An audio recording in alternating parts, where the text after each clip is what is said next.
할렐루야. 오늘 환난과 핍박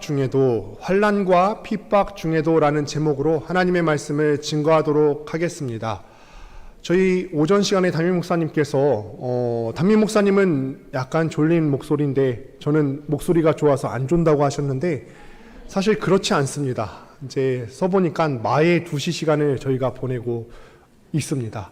저희 신대원에서 이제 사역하시는 분들이 이제 모여서 얘기하다 보면은 어떤 얘기를 하냐면은 주로 유명하신 목사님들 성대모사를 해요. 뭐 조용기 목사님이라든지, 조용기 목사님은 시옷 발음을 굉장히 특특하게 하시거든요. 저희 베데슈다 연못에서는 이런 식으로 하세요. 미십니까? 이렇게 하시거든요. 이제 조용기 목사님이라든지 아니면은 옥하는 목사님이라든지 이찬수 목사님 다들 알고 계시죠? 유명하신 분들의 성대모사를 합니다. 그러다가 저희 가운데 얘기가 나왔어요. 야, 이런 분들은 어떻게 그렇게 설교를 잘하시고 듣는 분들이 안 좋을 수 있겠는가? 저희가 내린 결론은 이분들이 다 남도 출신이세요. 뭐 거제도, 경상도, 사투리가 다 있다 보니까 야, 억양이 있어서 사투리 때문에 안 좋으시는 거 아닌가? 그래서 제가 그랬어요. 나도 사투리가 있는데 나는 왜 그런가? 오늘 아무쪼록 졸지 마시고 함께 하나님의 말씀을 같이 생각하고 은혜 받는 시간이 되기를 바랍니다. 지금까지 우리가 7가지 복에 대해서 하나님의 말씀을 함께 살펴보았어요. 그런데 7가지 복에 대해서 우리가 나누었을 때 어떤 분들은 마음이 조금 불편했을 수도 있을 것 같습니다. 왜 불편하냐면은 분명히 복이라고 했는데 복은 누가 들어도 좋은 게 복 아닌가? 그런데 우리의 마음이 불편한 이유는 무엇이냐면 성경이 말하는 복과 세상이 기준하는 복의 내용이 다르기 때문이고 우리의 본성이 이 복을 접할 때 본성대로 살고자 하는 것을 막기 때문에 우리가 이 복에 대한 내용을 들을 때 다소 불편한 내용이 있을 수 있을 것 같습니다. 본성적으로 우리가 원하지 않는 상황일 때가 대부분이기 때문에 그렇습니다. 주님이 말씀하시는 복 그리고 세상이 정의하는 그 복은 사뭇 다르죠. 세상은 어떤 사람이 복이 있냐고 하냐면은 세상은 가난한 사람이 복이 있는 것이 아니라 영적으로든 육적으로든 부유한 사람이 복이 있다라고 얘기를 해요. 그리고 세상은 죄와 악에 대해서 애통해하고 가슴 치는 것이 복이 있다라고 말하지 않고 어떤 어지간한 죄 같은 경우는 넘어가는 것이 유들이 있고 복이 있는 것이 아니냐라고 얘기를 합니다. 또 온유한 사람보다는요, 강하고 자기 말할 것 다 말하고 담대하고 자신만만해 보이는 그런 사람이 복이 있는 것이 아니냐라고 얘기를 하고, 또 긍휼히 여기고 사람들을 화목하게 하기 위해서 자기의 시간과 에너지를 쏟는 것보다는 그 모든 시간과 에너지를 자기 자신을 몰두하는 일에 쏟는 사람을 복이 있다라고 생각을 합니다. 또 혼탁한 세태 속에서 진실과 정직을 잃지 않기 위해서 내 마음속에 있는 그 청결함, 하나 되어 있는 마음이 나뉘어지지 않기 위해서 애쓰고 수고하고 노력하는 사람, 타협하지 않는 사람을 복이 있다라고 말하는 것이 아니라 세상은 자기의 유익을 위해서로는 어느 정도는 타협할 수도 있어야지 그렇게 고지식해서 되겠는가, 이렇게 타협할 수 있는 사람을 복이 있다라고 얘기를 합니다. 그런데 오늘 본문부터 우리가 살펴보려는 이제 8번째 복에 이르러서는 더더욱 받아들이기 어려워하는 복입니다. 세상이 보편적으로 추구하는 복과 우리 주님께서 우리에게 말씀하시는 복의 내용이 완전히 다른데 그 완전히 다른 부분이 8번째 복에 이르러서는 더더욱 도드라집니다. 8번째 복은 지금까지 우리가 7번째 복을 한번 살펴보세요. 우리가 지금 성경 말씀을 함께 교독하지 않았습니까? 다른 때 다른 본문 가지고 교독을 할 때는 제가 여러분들이 읽으실 때는 물 한 모금 마실 여유가 있었거든요.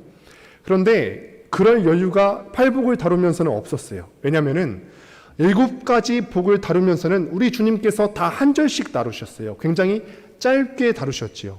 그런데 오늘 함께 보신 10절부터 12절까지의 내용이 지난주 본문에 덧붙여졌는데 8번째 복에 이르러서는 우리 주님께서 8번째 복을 설명하시면서는 무려 석절이나 8번째 복을 설명하시는데 할애하고 계십니다. 우리 주님께서 왜 8번째 복에 대해서 석절이나 할애하셨을까요? 왜 길게 이 부분을 설명하셨을까요? 이 부분에 대해서 성도들이 오해하기 쉽기 때문에 그렇습니다. 이 8번째 복이 복음과 성도의 속성에 있어서 굉장히 중요한 복인데 이 복을 이해하기가 어렵고 성도들이 이 8번째 복에 대해서 오해하기가 쉽기 때문에 우리 주님께서는 이 분량을 늘려가면서까지 이 부분에 대해서 말씀하시고자 싶으신 거죠. 이거에 대해서 오해하지 말고 들어라. 이 8번째 복을 너희에게 설명할 건데 이게 그만큼이나 우리가 귀담아 들어야 되는 중요한 내용이다. 그래서 석절 분량만큼이나 주님께서 8번째 복을 설명하는데 할애하고 계시는 것입니다. 그 내용이 10절부터 12절까지의 내용인데 함축해서 설명을 드리면 이런 내용이죠. 예수 믿기 때문에 너희가 고난도 받을 수 있어야 된다. 예수 믿기 위해서 박해를 받을 수 있어야 된다.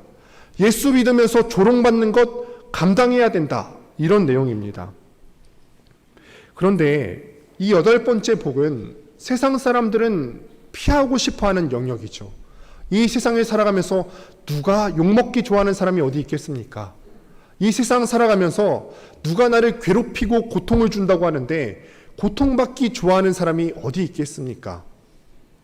성도는요, 양심을 지키면서 살려고 하나님 앞에서 내가 철저하게 양심을 지키면서 살려고 애를 쓰고 노력하는데 세상은 거기에 대해서 박해하고 우리에 대해서 나쁜 말하고 작은 것을 부풀려서 우리에 대해서 거짓말을 험담을 합니다. 성도의 삶의 수반되는 박해나 고난과 핍박이 있어요. 이것이 성도의 삶에 어울리는 것일까요? 어울리지 않는 것일까요?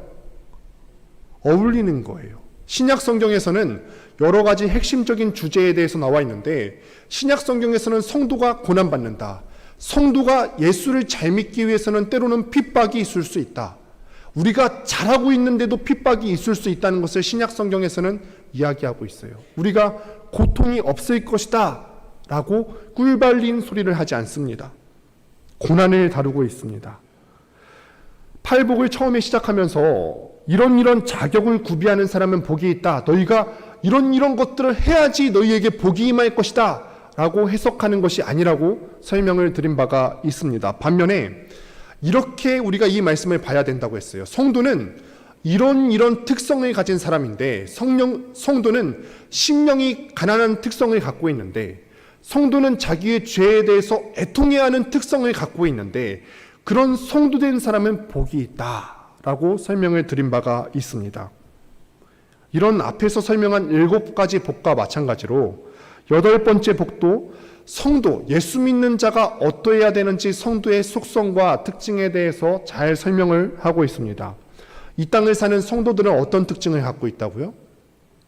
잘 먹고 잘 살고 떵떵거리면서 살다가 아무 고통 없이 살다가 그 땅에 이르르게 됩니까? 그게 아니라는 거예요.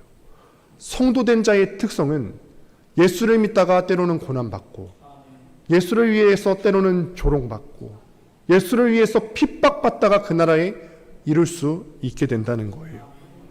여러분 혹시 여러분들이 예수님을 믿으시는데 핍박을 당해보신 경험이 있으십니까? 혹시 아무런 핍박을 당해보지 않으셨습니까? 그럴 경우에는 진지하게 나의 신앙 상태에 대해서 고민해 보셔야 돼요. 내가 교회를 다닌다고 하지만 내가 예수님을 믿는다고 하는데 왜 아무런 핍박이 없겠습니까? 감추어서 그런 건 아닙니까? 혹시 직장에서 내가 드러내놓고 식사기도도 못할 정도로 예수 믿는 것이 너무나 부끄러워서 감추기 때문에 사람들이 나의 예수 믿는 것에 대해서 핍박도 안 하는 거 아닐까요? 우리가 무겁게 이 말씀에 대해서 생각해 보셔야 된다는 거죠. 우리가 이 팔복의 순서를 한번 보시기를 바랍니다. 바로 앞에 나오는 7번째 복이 어떤 내용이라 했죠? 7번째 복은 뭐냐면은 화평케 하는 자의 복에 대해서 이야기를 나누었어요. 화평케 하는 자, 화평케 하는 자의 복에 이어서 8번째 복이 나오게 됩니다. 우리가 핍박을 받는 이유는 사람들에게 무례하게 굴어서가 아니라 사람들에게 성격이 내가 까탈스러워서 핍박을 받는 것이 아니라 화평케 하는데도 불구하고 내가 있는 곳에서 예수 믿는 자로서 복된 자의 역할을 감당하는 것을 함에도 불구하고 화평케 다리 놓는 자의 역할을 함에도 불구하고 잘하고 있는데도 불구하고 사람들은 예수 믿는 것 때문에 우리를 박해한다는 거예요. 사람을 화목해 하게 하고 그들을 살리는 귀한 일을 하는데도 불구하고 돌아오는 것은 칭찬이나 격려나 인정이 아니라 핍박과 욕이에요. 여러분들, 그렇기 때문에 내가 잘하고 있는데도 불구하고 왜 세상 사람들은 우리를 욕하고 있나? 우리 교회가 참 잘하고 있는데도 불구하고 왜 사회 구성원들은 우리를 개독교라고 욕하는가? 이렇게 생각하실 필요가 없다는 거예요. 우리가 원하는 것은 칭찬이 아니라 욕이죠. 비방입니다. 예수 믿는 자로서의 영광스러운 명예입니다. 이것이 성도의 삶에서 피할 수 없는 특성 중 하나라고 하는 것입니다. 그렇다면요, 이런 사람에게는 어떤 복이 있을까요? 우리가 예수 믿느냐고 비방받고 조롱받고 핍박받아요. 그런데 이런 사람에게는 어떤 복이 있다고 말씀하고 있죠? 천국이 그들의 것이 될 것이다. 천국이 그들의 것이 된대요. 하나님께서 우리를 위해서 아주 귀한 선물, 하나님의 나라를 예비해 주셨는데 그거를 우리에게 주셨다라는 거죠. 팔복을 시작하면서 팔복의 첫 번째 복이 무엇이냐면은 천국의 그들의 것임이라 3절에서 그렇게 엽니다. 팔복을 열면서도 천국이 너희의 것이다 라고 설명을 하시는데, 오늘 8번째 마지막 복도 천국이 그들의 것임이라 라고 끝납니다. 세상 사람들이 말하는 다양한 형태의 복이 있어요. 세상 사람들이 말하는 복이라고 하는 것들은 우리의 육신을 편안하게 할 만한 것들. 왜냐하면 세상 사람들의 생각에는 천국과 지옥에 대한 것들이 없기 때문에 그들의 관심은 오로지 이 땅에서 살 때의 유한한 것들에 초점이 맞추어져 있죠. 우리의 육신을 편안하게 할 만한 것들, 우리의 명예라든지 우리의 건강이라든지 우리의 부와 지위에 대한 것들의 모든 초점이 다 맞추어져 있기 때문에 세상이 말하는 복은 이것이 전부입니다. 그런데 성도가 가질 수 있는 최고의 복은 하나님 나라의 백성이 되는 것이고, 하나님 아버지를 아버지라 부를 수 있는 복이고, 그분의 자녀로서 살아가는 복이신 줄 믿으시길 바랍니다. 진실한 성도로서 하나님 나라를 상속받고요, 하나님 나라를 유업으로 받는 자가 최고의 복이 있다는 사실입니다. 성도들이, 우리 믿는 사람들이 자주 실패하는 이유가 바로 여기에 있습니다. 대다수의 성도 분들이 이렇게 생각해요. 내가 이제는 천국행 티켓은 따놓았으니까 이 땅에서 잘 사는 것만 남았다 라고 생각하는 것입니다. 그래서 내가 예수님을 믿으면서도 이 땅의 것들도 함께 취해야 되겠다. 내가 예수님을 믿으면서도 세상 사람들이 추구하는 복과 동일하게 나도 돈 많이 벌어보고 싶다. 나도 명예도 얻어보고 싶고, 세상에서 하고 싶은 것을 마음껏 하며 사는 것, 이것까지 얻는 것을 복이라고 여깁니다. 하지만 이런 것들은 예수 믿는 것이 무엇을 뜻하는 것인지 아직 모르는 거죠. 성도는 하나님의 나라의 백성이 되고요, 천국을 소유하는 것보다 더 큰 복이 이 세상에 없다는 것을 압니다. 그래서 때로는 물질의 복이 우리의 육신을 조금 더 편하게 할 수는 있지만 이거 없어도 괜찮아요. 왜냐하면 천국이 이미 우리에게 임했기 때문에 그렇습니다. 건강이 우리에게 있으면은 좋지요. 우리가 이 땅을 살아갈 70년, 80년까지는 좋을 것입니다. 편안할 것입니다. 그러나 편할 뿐 더 이상의 유의미한 것은 없습니다. 남들처럼 똑같이 살고 싶어 하면서 그런 것이 더해져야 온전한 복이 되는 것으로 여기는 사람은 아직 예수 믿는 것에 대한 본질을 모르는 것입니다. 하나님의 나라를 소유하고 우리가 하나님의 자녀가 되어서 바르게 믿으면요, 우리가 병들어도 괜찮고, 세상의 경쟁에서 좀 뒤처져도 괜찮고, 좋은 대학을 가지 못해도 괜찮고, 경쟁에서 조금 떨어져도 괜찮아요. 가난해도 괜찮습니다. 우리가 성도가 된 후에도 여전히 세상 사람과 똑같은 욕심을 갖고 살아가요. 우리는 죄인되기 때문에, 마음에 죄성을 품고 있기 때문에 우리에게도 똑같은 욕심이 있습니다. 그러나 욕심이 있지만 성도는 그 욕심에 이끌려서 살아가지는 않습니다. 우리가 똑같이 세상 사람들과 똑같이 우리 마음 가운데 죄성이 있어서 마치 새가 머리를 날아다니듯이 날아다닐 수는 있지만 그 새가 내 머리에 둥지를 틀게 놔두지는 않습니다. 우리는 세상 사람들처럼 좋은 대학에 가야 하고 좋은 직장에 들어가야 하는 것 등 세상 사람들이 하는 식으로 살지는 않습니다. 성도는 이 땅에서 절대로 그렇게 살지 않습니다. 진정한 복을 아는 사람은 세상살이를 하면서 무엇이 가장 중요한지를 아는 사람들이죠. 어느 날 주님께서 70명의 제자들을 짝을 지어서 전도를 보내셨어요. 그런데 이들이 주님의 이름으로 나가서 복음을 전할 때 놀라운 경험을 하게 됩니다. 주님의 이름을 전할 때 제자들이 전도를 하는데 귀신이 떠나갔고요. 병든 자가 낫게 되고 권능이 나타나는 것을 보면서 제자들이 여기에 대해서 막 감격하는 거예요. 우리가 전도했더니, 우리가 예수의 이름을 전했더니 병들이 떠나가고 귀신이 떠나가고 수많은 권능이 나타나는 것을 보면서 제자들이 감격합니다. 그래서 주님께 보고를 하는데 누가복음 10장 17절 말씀 같이 한번 읽어보겠습니다. 시작.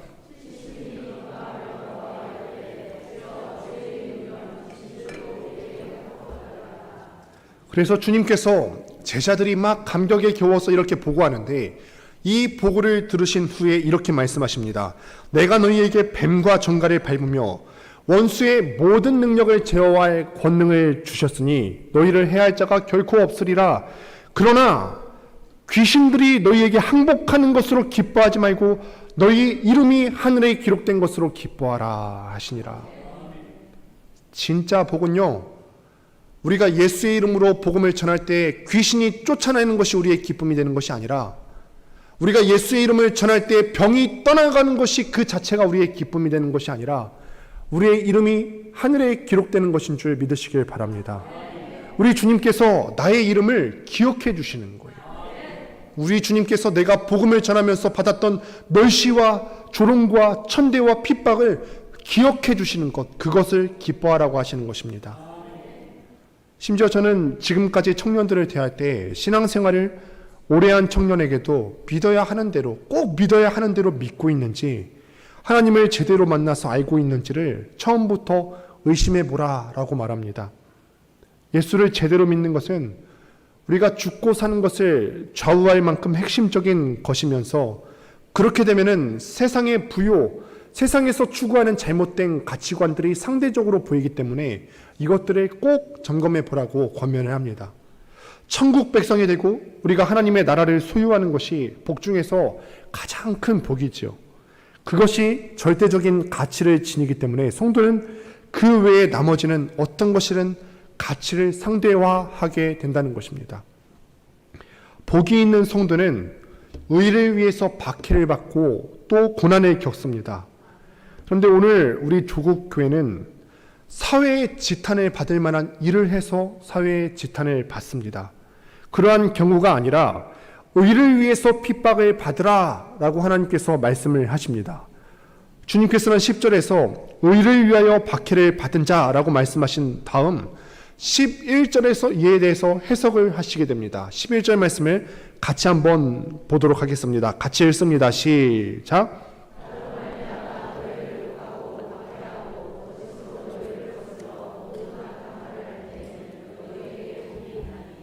아멘. 우리가 의를 위해서 박해를 받는다는 것이 어떤 의미이신지를 아시겠죠? 주님을 믿는 신앙 때문에 우리가 예수 한번 잘 믿어보겠다고 그렇게 따라 살다가 박해를 받는다는 것입니다. 그분 앞에서 내가 정말 참되고 바르게 살아가야 되겠다 애쓰고 노력하다가 욕을 듣고 박해를 받는 자가 복이 있다라고 하는 것입니다. 아까도 설명을 드렸지만 성격이 까탈스러워서 박해를 받는 것이 아니라 내가 다른 사람에게 무례하게 해서 잘못할 만한 일을 해서 내가 박해를 받는 것이 아니라 우리가 예수를 전하다가 때로는 핍박받고 고통받는다는 것입니다. 때로는 우리가 조국 교회를 바라보면서 참 마음이 아픈 것 중 하나는 우리 모든 성도님들께서 말씀에 근거한 변별력이 가끔 약할 때가 있다는 거예요. 참 어리석게도 우리가 그렇게 해왔죠. 다른 사람들이 받을 만한 대의 명분을 추구하면서 살아가요. 그게 뭐냐면은 선하고 고상하게 윤리적으로 살면은 세상 사람들이 절대로 핍박하지 않습니다. 칭송하고 오히려 높여주죠. 그런데 우리가 꼭 기억하셔야 될 것이 무엇이냐면 교회는 자선단체가 아니고 교회는 NGO 단체가 아니에요. 그냥 세상 사람들이 봤을 때 윤리적인 일을 하는 게 교회가 아닙니다. 물론 우리가 하나님의 사랑을 경험한 사람으로서 지역사회를 위해서 봉사하고 또 지역사회를 섬겨야 되는 책무가 있지만 교회는 자선단체가 아니고 그것보다는 복음을 전해야 되는 사명이 있는 공동체가 바로 교회예요. 그래서 윤리적인 것을 하면서 우리가 칭송을 받는 것에 집중해야 되는 것이 아니라 복음 전하다가 고난받을 각오를 해야 된다는 거예요. 예수 믿는 것을 전도하다가 우리가 밖에 나가서 전도하면은 욕을 많이 먹지 않습니까? 코로나 같은 시기에 전도하면 얼마나 많은 욕을 먹습니까? 그러나 예수 전하다가 핍박받을 것을 각오해야 된다는 거예요. 하나님 보시기에 바르게 살기 위해서 고난받고 박해를 받는 자, 이런 사람들이 복이 있다라는 거죠. 그럼 여기서 우리는 한 가지 질문을 던질 수가 있습니다. 그런데 교회를 핍박하고 박해하는 사람이 누굴까요? 누가 박해하죠? 교회 바깥에 있는 세상 사람들과 불신자들이 그렇게 하기도 하죠. 그런데 빈도수로 보면은 성경과 교회 역사를 보면은 대다수는 그렇지 않습니다. 예수님을 가장 많이 박해한 사람들이 누구였죠? 바리새인들과 사두개인들이었어요. 하나님의 말씀을 모르는 사람이 아니었다는 거죠. 교회 안에 있으면서 제대로 믿지 않는 명목적인 신자가 교회를 주로 핍박한다는 거예요. 교회를 누가 가장 많이 핍박합니까? 전혀 이 말씀의 내용을 모르는 사람들이 박해하는 것이 아니라 말씀을 알고 있지만 이것이 내 마음밭에 뿌리 내려지지 않아서 명목적인 신자가 교회를 가장 많이 박해하더라는 거죠. 주일에 한 번 나와서 교회에 잠깐 예배드리고 그것을 신앙적인 도리라고 여기는 어떤 일정 수준의 삶만 유지하는 식으로 신앙생활을 하려 하십니까? 우리가 어느 정도 기준만 만족하는 식으로 신앙생활을 하려고 했다면 이거는 하나님과 사람 앞에 큰 잘못을 저지르는 것입니다. 기독교는 그런 종교가 아닙니다. 그렇게 어느 정도 기준만 만족하면서 신앙생활을 하다가는 교회를 망하게 하는 핵심 요인이 됩니다. 내가 어느 정도만 신앙생활을 하려고 한다면은 내가 가장 큰 교회의 핍박자가 될 수 있다는 거예요. 교회는 적당히 다니는 거야 라고 생각하는 사람은 신앙을 아직 모르는 것이고 그저 적당히 주의를 지키는 것은 신앙인으로서의 삶이 아닐 뿐더러 그런 사람들이 가장 교회를 핍박하는 박해자가 될 수 있다는 것입니다. 우리 조국교회의 아픔이 많은 이유는 나서지 않아야 되는 사람이 나서고 나서야 할 사람이 나서지 않기 때문에 그렇습니다. 그래서 교회를 섬겨야 할 사람이 바르게 섬기도록 일꾼을 세우고 직분자를 세우는 것이 바로 교회를 건강하게 하는 지름길인 줄 믿으시기를 바랍니다. 성도는 왜 이 땅에서 핍박과 고난을 받습니까? 왜 그러냐면은 이 세상을 바라보는 눈과 시야가 다르기 때문에 그렇습니다. 세상이 부여하는 가치, 의미, 기준, 이 생의 목적이 세상 사람들과는 다르기 때문에 그래요. 그래서 사람들이 봤을 때는 야, 너만 왜 그렇게 특별하게 사는데? 예수 믿는 사람들 왜 이렇게 너는 그렇게 유별나게 살려고 하는데? 그 기준이 다르기 때문에 그렇습니다. 더 나은 세상을 기대하면서 더 좋게 만들려고 하는 이 땅에서 우리는 주님의 나라가 올 것을 기다리며 바라봅니다. 그렇기 때문에 성도는 이 땅에서 살아가면서 세상 사람들과 다르기 때문에 다 까만데 우리만 하얗기 때문에 눈에 띌 수밖에 없고 그래서 이 땅에 소망을 두며 사는 세상 사람들의 마음을 우리가 불편하게 만드는 거죠. 음란과 거짓과 탐욕이 판치는 세상에서 우리는 정직을 지키면서 살아가는데 그런 우리 삶의 모습이 세상 사람들을 불편하게 만드는 것입니다. 이렇게 성도의 존재 자체가 세상 사람들을 행복하게 해주지 못하고 우리의 모습을 보는 것만으로도 그들은 정죄받기 때문에 우리 때문에 그들을 불편하게 만들기 때문에 우리 삶 가운데서는 고난과 핍박이 따를 수밖에 없는 것이에요. 물론 이게 전부는 아니죠. 때로는 우리가 신자답게 살아가면서 우리의 신자답게 사는 삶을 보면서 세상 사람들이 때로는 칭송하기도 해요. 그래, 그렇게 너같이 믿는 삶이 정말 예수 믿는 삶이지. 잘하고 있다. 나도 너랑 같이 교제하면서 지내고 싶어. 나도 너처럼 그렇게 바르게 살아보고 싶어. 그런 삶이 성도에게 없는 것은 아닙니다. 소금과 빛이 되는 삶으로서 사람들에게 찬사를 받고 불신자들에게 인정을 받는 삶을 살 때도 있습니다. 그러나 성도들이 화평을 추구하고 주님이 원하시는 온유한 성품을 갖고 사는 때도 그런 차이 때문에 우리가 핍박과 고난을 받으며 살 수 있다는 사실을 잊지 말라고 오늘 이 말씀을 드리는 것입니다.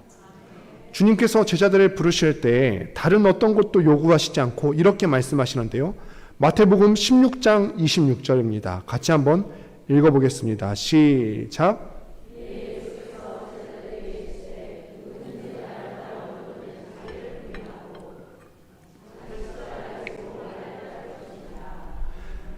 자기를 희생하고 십자가에 못 박는 고통이 없이는 주님의 자취를 따라갈 수가 없습니다. 우리가 복음을 전하는 일에 있어서나 예수님을 믿는 삶을 직장에서도 실천하며 살려고 할 때는 반드시 박해가 있을 것입니다. 대학 시절 때 매주 월요일마다 전도를 나갔어요. 동국대 불교대학이라고 하는 그 대학에 나가서도 전도를 했고, 한양대 안산 캠퍼스에 나가서도 매주 1시간여 거리를 왔다 갔다 하면서 월요일마다 빠지지 않고 전도를 나갔어요. 그리고 중앙대 캠퍼스에 나가서도 복음 전도를 했어요. 그랬더니 이런 일이 있더라고요. 대부분은 무시하지만 더러는 전도를 다 마치고 학교 기숙사로 돌아왔는데 내 잠바 뒤에를 보니까 빵꾸가 나 있는 거예요. 담배로 지지고 가더라는 것이죠. 전도를 하는 게 사람들의 마음을 불편하게 만드는 것이었나 봐요. 예수 믿고 바르게 살아야 한다고 하는 메시지가 그들의 마음을 불편하게 만들었나 봅니다. 우리는 세상 사람들의 마음을 불편하게 하는 사람들이에요. 그런데 세상 사람들이 직장에서 우리의 삶을 보는데도 이질감을 느끼지 않고 전혀 우리가 그들의 삶에 불편함을 주지 못한다면 우리는 우리의 신앙 상태에 대해서 다시 한번 생각하고 처음부터 점검해 볼 필요가 있다는 것입니다. 주님은 제자들을 떠나시기 직전에 마지막 교훈을 하시면서 요한복음 15장 18절부터 20절 말씀에서 이런 내용으로 말씀하십니다. 세상이 나를 악평하고 핍박하고 거슬러서 나쁜 말을 할 거다. 온갖 나쁜 말로 악평하고 박해한 것처럼 예수인 나만 박해한 게 아니라 나를 따르는 너희들도 박해할 것이다. 이렇게 메시지를 주셨어요. 야, 나를 믿으면 잘 먹고 잘 살 거야. 화평할 거야. 모든 것이 평탄할 거야. 이렇게 말씀해 주시면 좋았을 것을 그렇게 말씀하시지 않고 나를 따르기 위해서는 십자가를 져야 된다. 나 믿으면은 나를 조롱한 것 같이 나를 조롱한 그 수준만큼이나 너희도 어려움을 당하게 될 거야. 그래도 따라올 수 있겠는가? 라는 질문을 우리의 삶에 던져주시는 것입니다. 성도는 고난받는 것을 각오해야 됩니다. 고난이 없는 기독교는 성립하지 않습니다. 첫 번째 전도 여행을 떠난 사도 바울은 복음을 처음 받아들인 자들에게 다음과 같이 분명하게 말씀을 하시는데 사도행전 14장 22절 말씀에 또 같이 한번 읽어보도록 하겠습니다. 시작.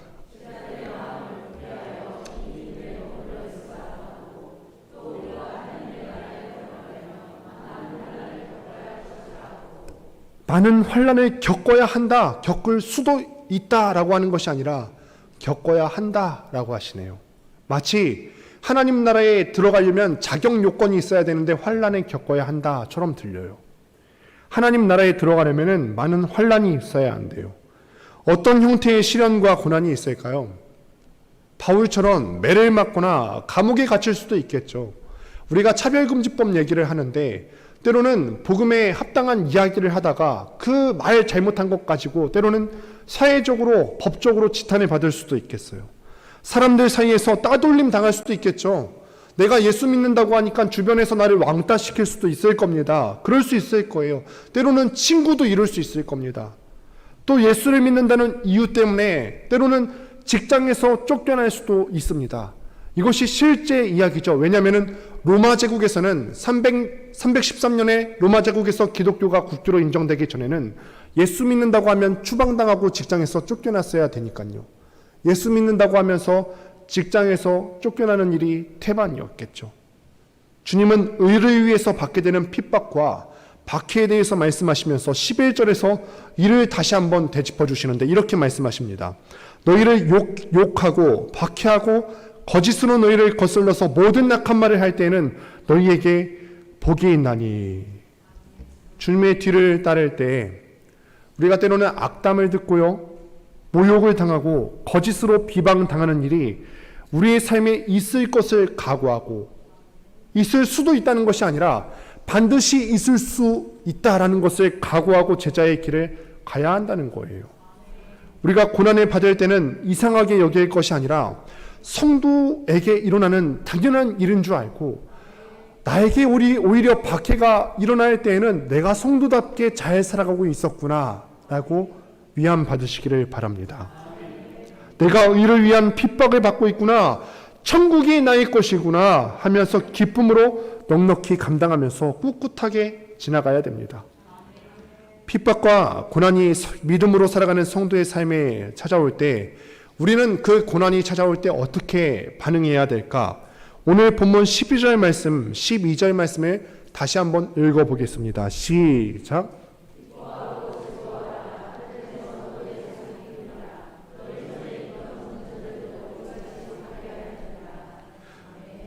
고난이 있을 건데, 성도로 고난을 받을 건데, 그런 고난 받을 때 우리가 어떻게 해야 한다고요? 기뻐해라. 기뻐해라. 이거는 기독교의 특징을 잘 보여주는 본문 중 하나입니다. 그리고 이 본문을 대할 때는 내 마음이 불편해지기도 합니다. 지금까지 팔복을 보면서도 와, 예수 믿기가 진짜 쉽지 않겠는데? 라고 느껴지죠. 정말 이렇게 살 수 있을까? 하고 이해에 따르지 못하는 자기를 보면서 마음 아파했기도 했을 거예요. 8번째 복이 말하고자 하는 것은 성도는 성도로서 고난받을 때에도 기뻐할 수 있어야 된다라고 말하는 것입니다.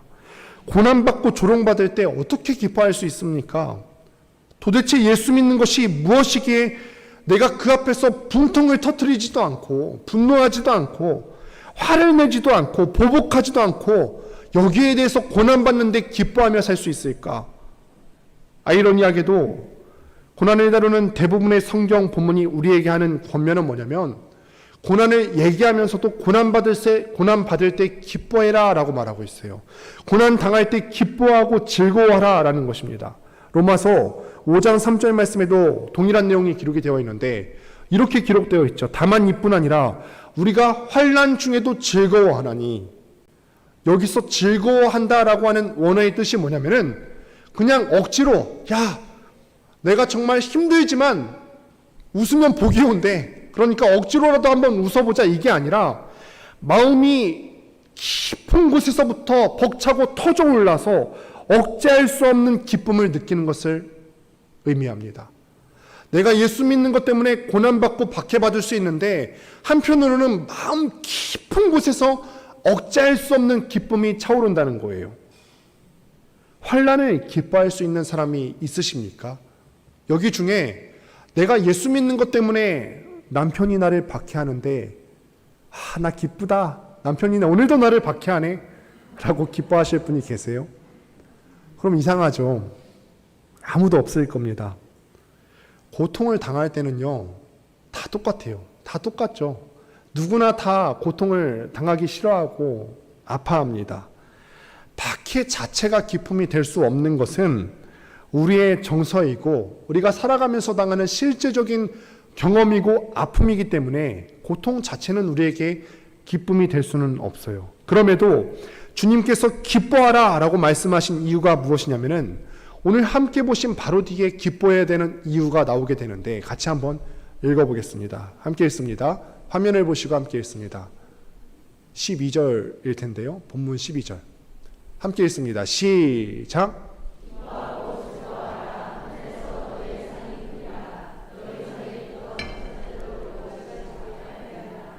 아멘. 우리가 여기에 중에서도 기뻐하고 즐거워할 수 있는 이유는 무엇이냐? 하늘에서 너희의 상이 크기 때문입니다. 중요한 것은 우리의 지각이 열려서 우리의 영적인 눈이 열려서 하늘에 우리의 상급이 있는 것을 바라볼 수 있는 거예요. 우리의 영적인 눈이 닫혀 있으면 고통은 고통일 뿐이지요.